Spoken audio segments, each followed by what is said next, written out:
अण्णांच्या आंदोलनाविषयी आणखी काही बातमी आपण जाणून घेणार आहोत, मात्र पुन्हा एक नजर टाकूया. आता डबेवाल्यांचा पाठिंबा अण्णा हजारे यांच्या आंदोलनाचे पडसाद मुंबईमधल्या धारावी सारख्या भागात सुद्धा उमटले.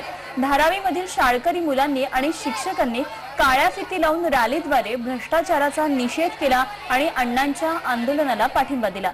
हातावरचं पोट असणाऱ्या आमच्या पालकांना आणि आम्हाला भ्रष्टाचारामुळे जगणं अवघड झालं असल्याची भावना यावेळी या विद्यार्थ्यांनी व्यक्त केली.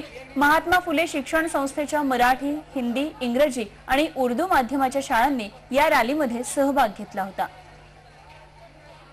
भ्रष्टाचार अगर खत्म हो जाएगा तो शायद हमारे देश की तरक्की होगी।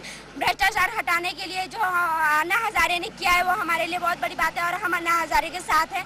हम उनकी जो भी सहायता होगी हमसे हम उनकी मदद हर तरफ से करेंगे और अन्ना हजारे ने जो कदम उठाया है वो बहुत ही अच्छा कदम है और इससे हम जो कमा रहे हैं बहुत हमारी उससे बहुत तरक्की होगी। रैली निकाले है, समान रैली और किसी के अन्याय के विरुद्ध, अन्याय और तथा भ्रष्टाचार के विरुद्ध है। जहाँ पे भी हम जाते तो वहाँ पे हमें भ्रष्टाचार के शिकार होना पड़ता है, इसलिए हम यह रैली निकाली है। भ्रष्टाचार संपवण्यासाठी अण्णा हजारेने जे पाऊल उचललेलं आहे त्या पाऊलाबरोबर पाऊल टाकून विद्यार्थी दशेमध्ये एक भ्रष्टाचार मुक्त समाज उभा राहिला पाहिजे आणि भ्रष्टाचार मुक्त संस्कार विद्यार्थ्यांमध्ये उभे राहिले पाहिजेत।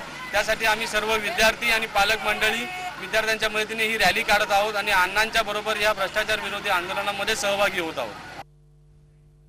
अशा प्रकारे अण्णांच्या या आंदोलनाला जनसामान्यातून पाठिंबा मिळतोय. आणखी काही बातमी पाहणार आहोत. एक छोटासा ब्रेक घेऊया. पाहत रहा झी 24 तास.